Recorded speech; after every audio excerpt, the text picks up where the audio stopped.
Hi there, I care and you matter. I'm Shannon and welcome to my channel and welcome to another Talk Tuesday video. Today is going to be a little interesting. I'm going to try not to get too emotional. I may talk about things that may be triggering to certain people, specifically addiction, alcoholism.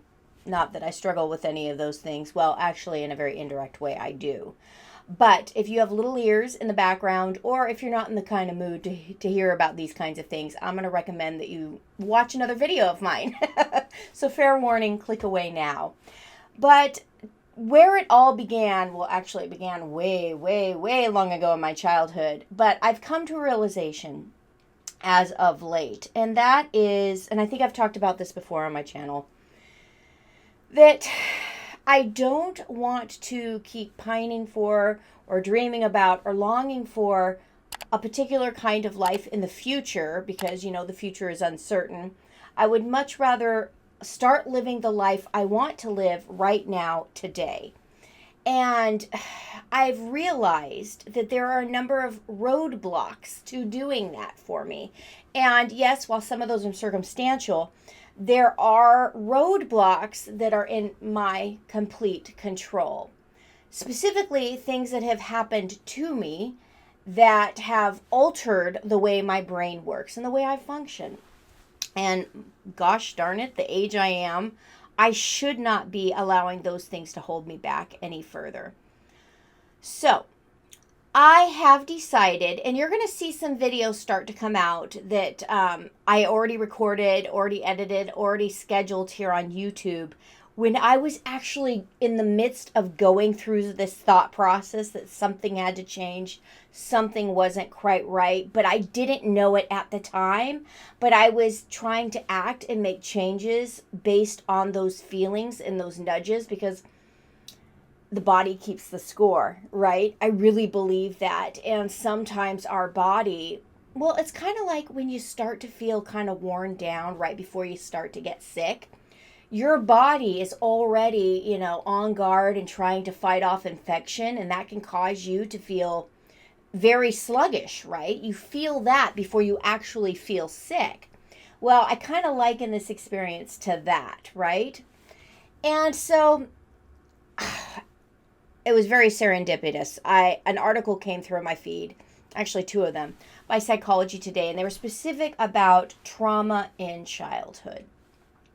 And I'm not going to go deep in the weeds here, and I want to preface all of this by saying that I don't believe my parents are malicious people.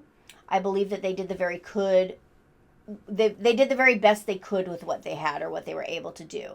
However, I experienced some trauma in my childhood, and we're talking early childhood, that lasted years and had a profound effect. And I thought I had done everything. I thought I'd done all the work, okay? Let's put it that way. But this article that I read talks about the fact that traumatic experiences or adverse childhood experiences, was called ACEs, in childhood can have the same effect or worse than the PTSD that combat soldiers experience after facing combat. But even more so, it goes up to a different level. It actually changes the brain structure. It changes how the brain functions. And I can 100% attest to that. Because I remember really being very, very young and being creative and wanting to take chances like most kids do, right? And I think of myself, or I'd like to think of myself as a very creative person. But the ability and the practicing creativity, you have to be able to and willing to take risks. And as I matured, I realized that I was becoming more and more risk averse. It was really much more about surviving than it was thriving or playing or having fun and doing things just to explore and experiment in good ways. Now, I'm not going to say that I believe that there were positive sides to everything that I went through as a little girl. I have never drank. I don't smoke. I I know that genetically I am predisposed to have addiction issues. So my experiences growing up, while traumatic, I think have safeguarded me, because you can either go one of both ways, or one of two ways, right? You can follow the same path, or you can look at the path, you can look at the experiences of other people and say, okay, that's what I don't want. And that was very much me. I didn't know how to move forward because I didn't have role models for how to go the other way. But I knew what I didn't want, and I could see that plain as day. And so I just made decisions that would lead me in the other direction, even though oftentimes, those decisions felt very counterintuitive to what I would ordinarily want to do or think to do. Again, because you have role models that are showing you one thing. You've almost been conditioned from a young age to do things one particular way. And so it can feel weird, for lack of a better term, to do things the opposite way when you haven't seen that done. You don't have role models. You don't have mentors. So yeah, I completely admit that, and this is getting a little deep, I apologize, but it's going somewhere, I promise. I recognize that has fundamentally changed who I am. Yet, that's not who I want to be. Now, I'm not going to discredit where it's gotten me. I'm proud of who I am. I'm proud of the children I've raised, both my biological son and our adopted son with special needs. I'm proud of that. But, and here's where it gets good or gets real personal. I'm not the person I want to be, and I'm not doing what I want to do, and I'm feeling this ache and this hole, and it's like, really, is this it? And I'm thinking, oh God, this can't be it. This can't be it. And so this gets back to the conditioning of those experiences in my early years. It was very much survival mode. And so I don't know how to play. I don't know how to have hobbies. I don't know how to have fun. Not only that, as I grew older, I loved sewing. My grandma taught me how to sew. I loved crocheting. All that got taken away from me when I came down with psoriatic arthritis. In fact, the ability to walk got taken away from me with psoriatic arthritis. I lost my first job because where I was working, they were not ADA compliant, and I had to walk upstairs, and I was only 20 years old, and I didn't know I didn't know I had any rights. Anyway, yada, yada, yada, yada, yada. So, circumstances, situations, traumatic experiences have ripped things away from me. So now I'm kind of like feeling like, okay, well, why would I do that? It's just not going to work out anyway. Or why would I do that to myself? Because I'm going to enjoy it and it's just going to go away. So it's better to just not do it. That's my gut. That's my feeling. That's how I've been conditioned, and for so many years. And so it's become a habit. But the problem is, I don't want that. I don't want to be that way anymore. And so I am recognizing that stepping out and trying something new that's counterintuitive to what I've been conditioned to feel and conditioned to do is going to it's going to be a stretch for me. But at this point in this time, I feel like I need to take that stretch. And it's weird because I also think, the responsible thing to do is not to waste time. Jason's still unemployed. The economy's in the crapper. Our insurance rates are going to go up. You should be bringing in more money. You should be working, more. And then I think, oh my gosh, I can't. What is that saying? Work like a captain, play like a pirate. I am not playing right now. There is no play between working my day job, between managing the household, between Mark and all his state paperwork and all that good stuff. And then I'm still, while my other son, Nate, is out of the house, he still calls at random times and needs help. He got sick the other day and he's 4.5 hours away. And I'm like, okay, I can tell you what to do, but I can't do it for you. I can't hop in the car and drive over and take you to the doctor. He's fine. It's an ear infection. I helped him do teledoc. He got the antibiotic drops, all that good stuff. So he's good. But, little things like that pop up, and that takes time because I have to drop everything and deal with that. And I don't want to discredit all the help that Jason is giving me because, yes, he's unemployed, but he's here at home helping with Mark. And I've got to tell you what a huge weight off my shoulder that is. And the other benefit is I'm now I'm getting paid as a part-time caregiver to Mark, which is, I'm a full-time caregiver, but I only get paid for some of those hours. But that has lightened the financial load some, because it is a load, let me tell you. In fact, I'm going to talk a little bit about that in next week's video. But I digress. Getting back to where I am right now, I've found over the last week, I have been coming up with all the excuses in the book. I have been doing all sorts of mental gymnastics in order to figure out a way to get out of doing what I really want to try again.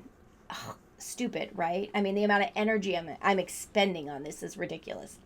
So, to put it bluntly, I am going to try doing something that I tried last year, but I'm going to give it another go.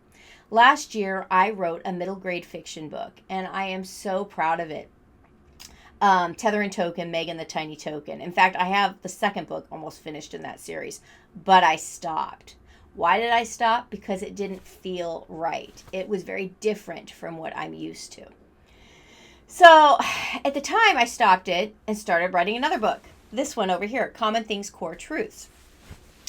I'm very proud of that book. It's a book about object lessons based on everyday items that you would see in everyday life, and little reminders on ways that you can practically improve the quality of your life every time you see one of those everyday objects. So that's available on Amazon. So is Megan the Tiny Token. Shameless plug. They're both available on Amazon. Links down below. But after I finished that book, I started writing Wishful Thinking, Cautionary Tales about the Dark Side of Hope. I'm almost finished with that book. It'll be coming out in December. And I'm really proud of that book. But here's the catcher. It has been emotionally draining in a lot of ways. Why? Because I think hope, clinging too hard and too fast to it, has led me down the merry path that's led to a lot of unhappiness. And the book is not a downer, but it's very real and it's very raw. And writing that, I would like to say it was cathartic. It wasn't.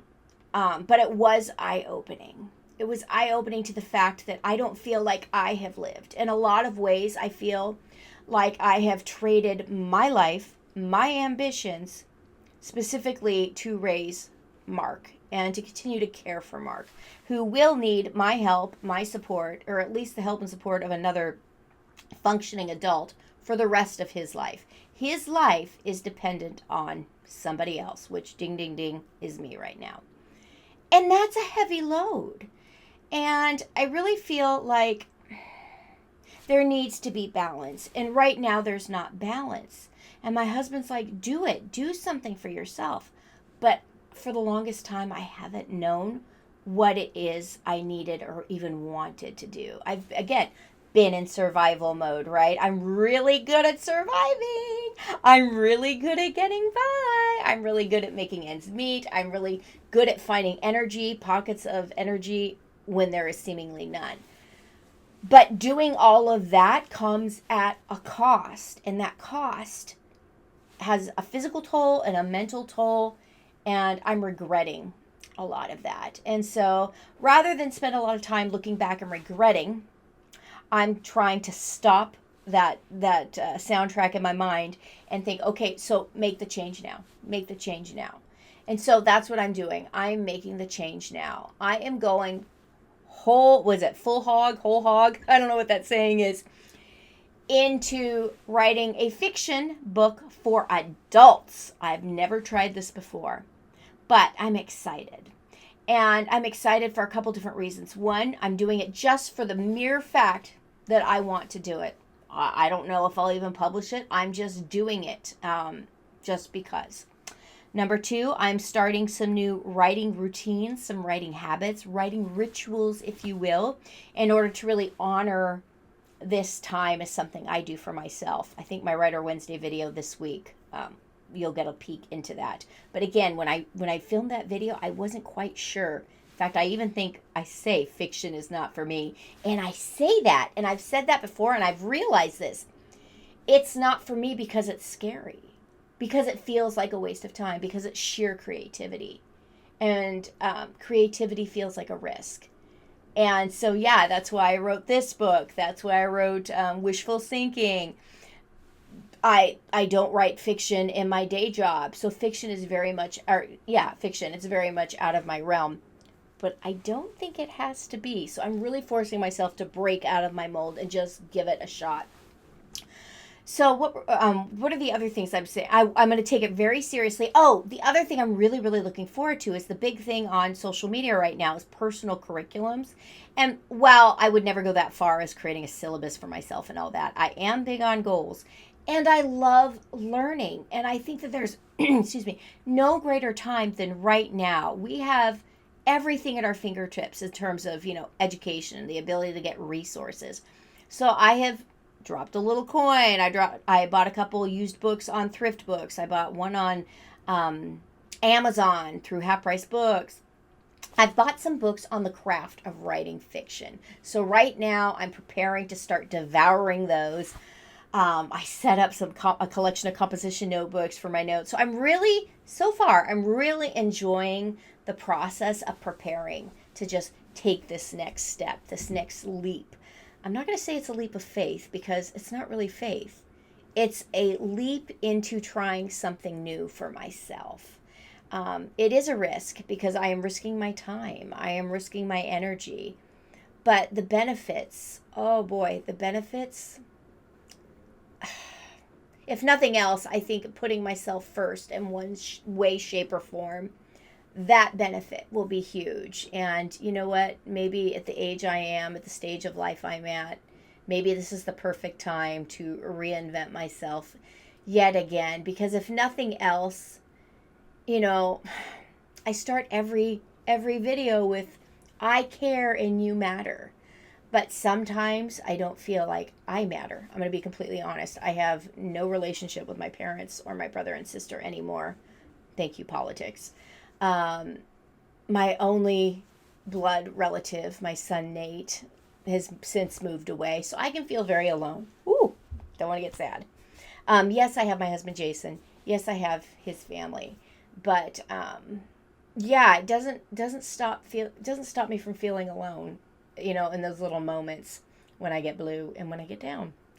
But so I've decided that there's no better time than right now to give it another shot and try something new. So, I'm going to wrap this up here because it's been kind of lengthy and kind of a heavy Talk Tuesday. I apologize. But you know what? If you're finding yourself in a similar spot, I encourage you to find a way to be true to yourself. And that might mean breaking what you currently are, breaking out of your shell, so to speak, and trying something new and taking a risk. Because you know what is that saying? Nothing ventured, something lost.